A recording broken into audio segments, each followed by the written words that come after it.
What's up, YouTube? Team Gradelock here, and we're here with Time Up Local decks. What's up, guys? And what deck we're profiling today? This is the Super Dragons, the one I was playing over at Get Game on. I was winning tournaments over there, so they wanted to do a deck profile on it. So today I'm actually going to be playing in the Time Warp tournament with this, and just to really see, maybe we'll get some feature matches in for that during the tournament, like actually in tournament application. So anyway, I've been playing Weenie Dragons for a while. I really enjoyed like the Day of the Dragon plays and things like that.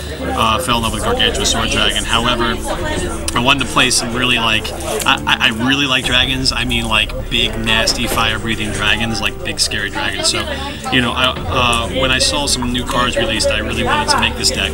And so without further ado, we're going to start this with Super Dragons. We're going to just set these to the side for now. And we'll get to the meat of the deck. Now, the reason why it's called Super Dragons is because it plays an absurd amount of size 3s. They're all, half of them are Super Armor Dragons. The other half are some Tech size 3s. Starting off with, if I'm going to play a deck based around size 3s, Bastard Sword Dragon jumped out immediately as I want this to be the buddy. Now the thing with playing so many size 3s is that you're going to want to have a size 3 on the board all the time. The deck revolves around that. So I want something easy to bring out, something that puts a lot of pressure. This card has the additional benefit of move, which makes it really, really good. Bastard Sword Dragon is a size 3. It has 7,000 power, 2 crit, and 6k defense. Pay 2 gauge to call it, has move and double attack. This card is extremely offensive and extremely defensive at the same time. And I couldn't think of a better monster to play in a size 3 deck. Just the fact that it's so much utility. The only downside of this card is the fact that it has 6k defense, which really hurts. There are some removal cards that get rid of it, especially a Pillar of Fire and some other. I think Magic World has spell as one thing. So that's going to go there. This is the buddy, and of course, as the buddy, I'm playing 4 copies of Bastard Sword Dragon. Absolutely need this card. Okay, this card is amazing. We're not going to start off with that. Most people would just start off with one size 3. We're going to keep going. The other size 3 that I wanted to play was another. I needed another free kind of cheap cost, so I decided to go with everybody's favorite, 4 Infernal Armor Dragon. Now, with the release of other cards, this card is still really good. It does kind of show some weaknesses in certain places, especially the lack of like a double attack or a penetrate. However, this card still single-handedly can come down, cost of 2 gauge, and just basically kind of clean up a messy situation for you. It's a size 3. It has 7k power, 7k defense, and 3 critical. You pay 2 gauge, and then when he comes into the play, you put the top 2 cards of your deck into this card's soul. It doesn't have Soul Guard. However, if one of those cards that was put into his soul was an Armor Dragon, you get to pop any monster on the field. Then you can remove 2 soul from this card in order to pop another monster on the field. So, a good majority of the time, he should come down and be able to wipe out 2 monsters, which is, really useful, especially in this format where a lot of people are doing combo based with their left and right sides. I mean, this is a really great card to get you out of a bind. It's a very cheap card, so it's, when I'm running a little behind on advantage, it's a card that can come down and kind of slow down the game pace for me and allow me a chance to catch up. So this card is obviously, I originally had a 3, I bumped it up to 4 after messing with the deck, and I really like this card, just to, as utility. And dead copies are never going to be dead copies, as you will soon see. So then we're going to go on to the other size 3. Now this is a card I really like. I was playing it in the last deck. We didn't actually do a deck profile on the Weenie Dragons, and now with the new support, Weenie Dragons is going to completely change. So there was no really point on doing it. But I did run 4 of this card in the deck, and I found out how much I really did love this card. This card is called Super Armor Dragon Gargantua Blade Dragon. It's a 8k on both stats, and it's got 3 critical. It does not have double attack. However, pay 3 gauge to call it. When it enters the field, you can add any 2 item cards up to 2 from your drop zone to your hand. The amount of plus that creates, it's really good. Now most people would be like, adding 2 items to your hand doesn't sound, other than toolboxing, doesn't sound like that's really much of an advantage. But it is because of his second effect. He has an activated effect called Punisher Blade. You can discard a card from your hand to destroy any card on the field.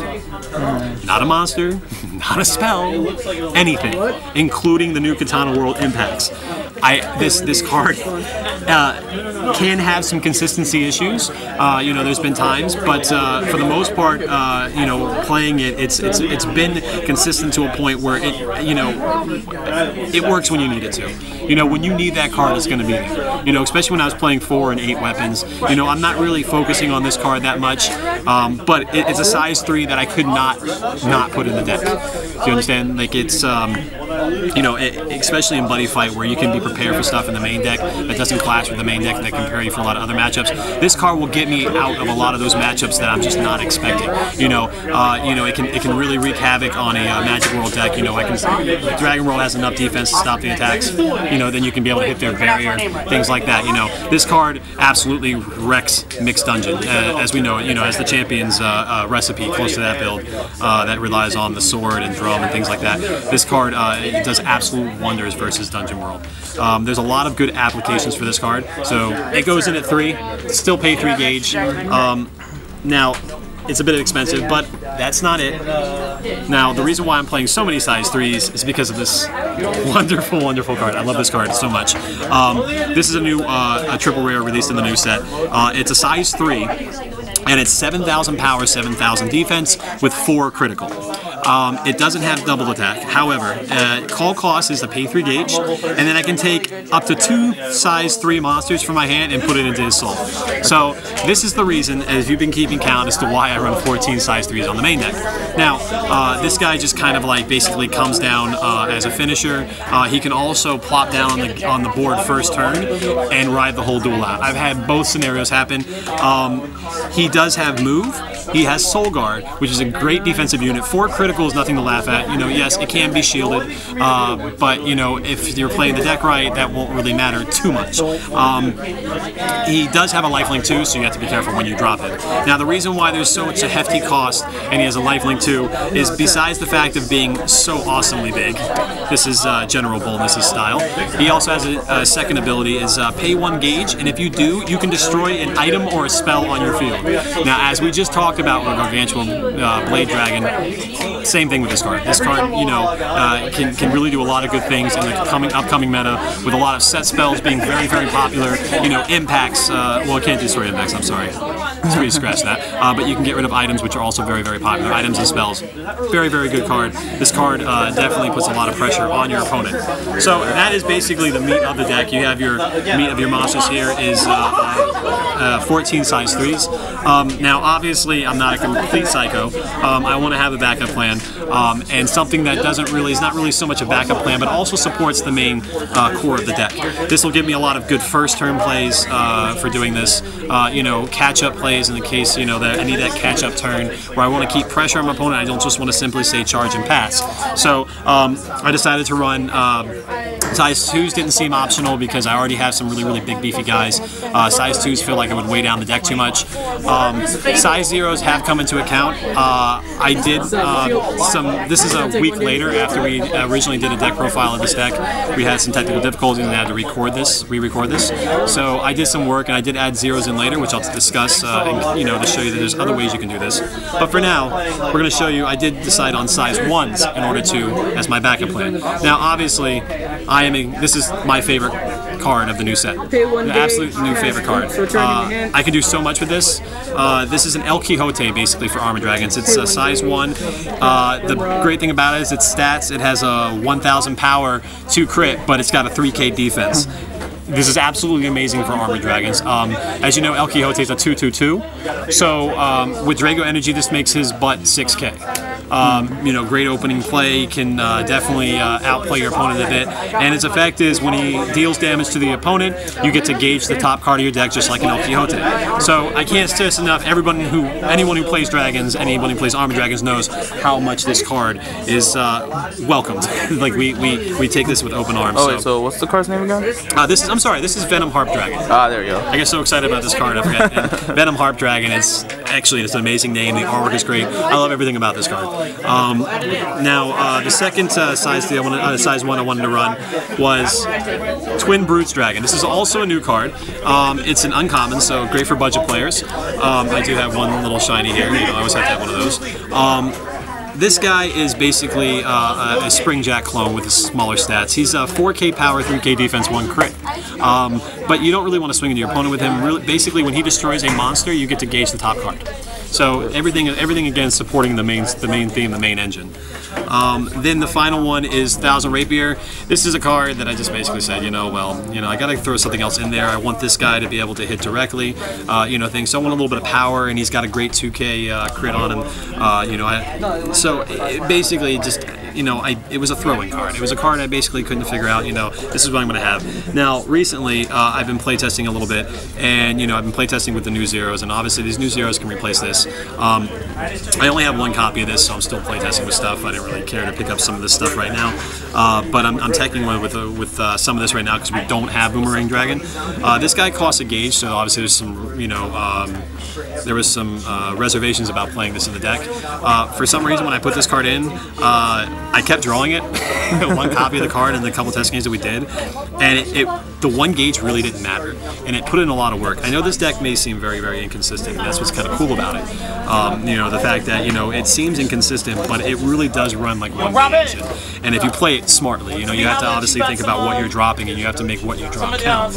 And, you have to manage your resources. But, most people, the first thing they think is, is gauge an issue? Well, I found out gauge really isn't an issue with this deck. For some reason, this gauge has a way to just, support itself with its gauge rarely fizzles out. What I was also afraid of was advantage, which is why I originally didn't go for this guy. This is Missile Bunker Dragon. He has the ability to return back to the deck, to the bottom of the deck, and then you get a gauge at the end that he battles. He's a 4K attacker with 1 crit, 1K defense, which really doesn't matter too much.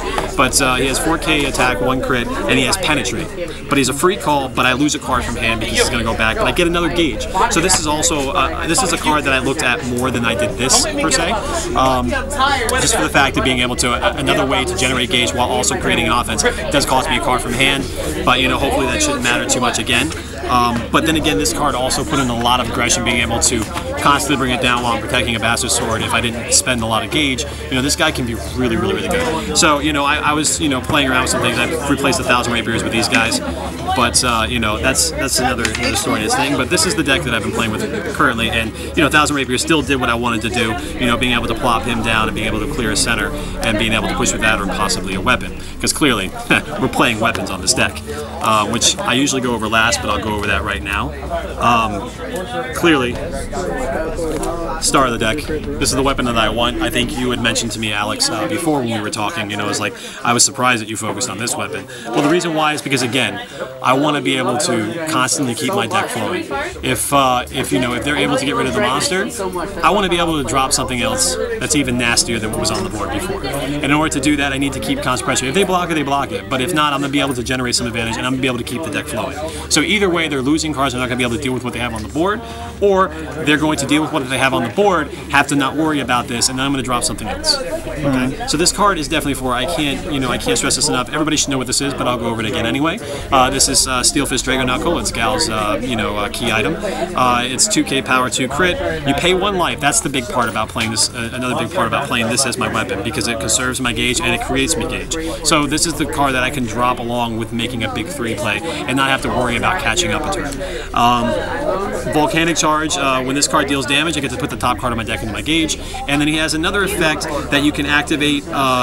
Either during your main phase as many times as you want. You can pay a gauge, and he gains 2K power for the turn. And then once during the battle, you can pay a gauge, and he can gain plus 2,000 for the turn. So obviously, I don't use that effect a whole lot, but it has come into hand, into play when I really need to finish a game, and I want to make sure that I don't run into a Drago energy, or I need to get over something to push the crits through. Things like that when I feel like it's necessary to spend that gauge to be able to finish the game out.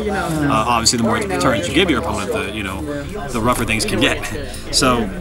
Then I want to play 3 other weapons, and the reason why I'm playing 3 different random items is because obviously with Blade Dragon I can search out anything I want. I can get it back. So I can play a couple of tech items. This is really up to the player. I don't even like some of the choices that I chose, but they're really, really good, so I have to. The ones that I chose was Some Fist Impact, which I'll talk about first. And the reason why I like this card is because my buddy is Bastard Sword Dragon, which is a double attacker. So obviously, if there's really something in the way. Like, I don't really like to use people like this card because it's paid 1 gauge, it's 6k power, it's huge, it's 2 crit. That's the reason why people like the card. Its second effect, which says basically when this card link attacks with your buddy monster, it basically gains infinite attack. So this effect is really that amazing. Like, you know, obviously if you want to take down a Tempest Enforcer, sure, why not? You know, or if you want to take down, you know, something humongous like that, like a Bahamut, sure. You know, but that really won't come into play a whole lot, and it won't be an issue, you know, and but if I need to, this is kind of cute, because now I'm on, you know, if you're link attacking with a regular buddy monster, which normally doesn't have double attack, you know, it's going to be, you know, just one big attack, and it feels like a waste. Well, at least this way I have double attack, and I can attack again, at least directly once I get past the wall. So it keeps that pressure going, instead of just getting rid of the wall and letting my opponent re-wall up. Love 3 quit weapons. Love 3 quit weapons. One time I opened this up, you know, I can open this card up and I can just push really, really quickly. I think I had, you know, we had some feature matches we filmed where for some reason 14 size 3s on the main deck and I don't get any of them. And I wound up going rush with this card in size 1s. Put a lot of pressure. This card I don't like a whole lot because it cost me 2 gauge, but people swear by this card and I understand the purpose of it. And again, my buddy, this can be very, very, very disgusting. So, you know, I play the 1-tech copy of it. I also debated cards like Drago Steel, which can negate, can't be nullified. Then there's the one that's the one I really, really like for this format, especially with Wizards becoming popular and things that like to ping for 1 damage. Besides the fact, obviously, there's penetrate and things like that. But I really like the new the Drago Protector, the Drago Keeper. Oh yeah, the 6-1. Yeah, the shield. The shield I think is a very, very good tech card, which, you know, could replace any one of these. You know, again, I like that, and I definitely will probably wind up siding it at some point when we get more towards the competitive format, and I start to see how things pan out. But that's the items. Now we're gonna go over the spells. Now this is very important. Obviously, blue shield's automatic, right, guys? Blue shield's gotta get gauge, gotta negate stuff. No matter what. It's gotta go in. I debated you know, not playing some of these you know, these shields, but you know, the thing is that like, and ultimately when I came down to it and I saw the plays, I had to play the shields. I mean, I could get away with the shields because of the way I play the deck, and I, you know, thought about maybe playing only 3 green shields and stuff like that. I ultimately decided on, I was going to keep 4 blue shields. That's a no-brainer. Have to play 4 blue shields with this deck. However, I was going to reduce on these, but then I'm, you know, I'm thinking about the life link and all this other stuff. And I'm like, you know what? No, I want to be able to gain life other than my buddy gift because I'm not playing Green Song in this deck. So definitely need to do that. Now, the spell that makes the deck go round. This card is called Dragon Barrier. It's been out for a little while. It's a counter spell, and for this turn, the next time a size 2 or greater monster on the field will be destroyed, it remains on the field. Very, very simple. It lasts for the whole turn, so even if your opponent goes as Modai and says, activate dangerous backdrop, and you go Dragon Barrier, and they're like, okay, I'm not going to discard, well, that's fine, because now you're going to have to beat into him, and he's still going to stay on the field. You know what I mean? It's not like you're losing a card and they could just say that, and then it's going to last for the entire turn. And then additionally, obviously that's not what makes this card good. What makes this card good is that I can activate it when I have a monster in the center. That's the whole key. Monster in the center, you can activate this card, and this card is amazing with this deck. Allows a lot of plays with move and things like that. Then we have 3 Drago Energy. There's only 3 Drago Energy. I know that seems a bit odd. I don't like this card very much, only for the fact that against smart players, they play around this all the time. You know, for a lot of my decks, I didn't play Drago Energy because it can be played around, and it's hilarious. Even though I'm not playing it, they're still playing around it. So they're like, they're not hitting me with as many crits. So I'm like, I don't need to play this. The fear of it is real. So, you know, but, you know, in this deck, I really kind of do have to play it. I have to have it as a backup, but I didn't like it at 4. Again, I don't like playing this card. This card is, you know, kind of like when it works, it works. But again, a lot of people play around this card. So the reason why I decided to only play 3 is to make room for 3 Dragobot, which is a card that I also was not, I loved in the beginning, and then I kind of like didn't like it so much. You know, I didn't really like the way it interacted so much. But then with this deck, this card is, I honestly, I should probably be playing 4 of this card. This with Bastard Sword Dragon and General Boldness. I mean, this card can do some serious damage on the deck. And so, you know, obviously I wanted to bump this up to 3, and they had this at 3. Obviously, you can play any number of these cards, but I highly recommend this card if you're playing this. Protect the monster at all costs. You know, counterattacking really is not as important. You can control the board with this deck. You don't need the counterattack as much as you need to protect the monsters and to make sure that you have resources. So This is that is the deck in a nutshell. Now, just discussing, obviously the general strategy. The general strategy, you can drop down aggression, you can drop down control on this deck. Obviously, this guy again, we had games you can see in the feature matches, where I drop this guy and he just stays on the board and rules the board like a boss because he's general boldness. Obviously, you have Bastard Sword Dragon as well. My buddy, he puts a lot of work in. Can create quick aggression. So this deck can play aggression, control, defense. And unfortunately, the deck profile stops there because of recording requirements. But what I can try and do is sum up that this deck is definitely a force to be reckoned with. Banking on your size 3s and their ability to stay on the field consistently with the help of their spells, and the size 1 rush game just in case the size 3 game doesn't really show up, because there are matches where you can run as many size 3s as you want, especially in a decks like Dex, and not even draw into a single one. So you're going to need to have a backup plan in there. So this build, it can be definitely varied. It can go aggression, it can be defensive, it can be prepared for pretty much whatever matchup you can find, whether meta or rogue. So thanks to Dex for providing us with a great deck profile. And if you guys didn't got any questions or suggestions for improving the deck, or just questions in general, feel free to comment down below and share it with your friends and see what happens when this deck really takes into action. If you guys want to see more matches featuring this deck, feel free to comment down below. But that is it. My name is Alphonsus, and of Team Gradelock. I will see you guys next time. Take care.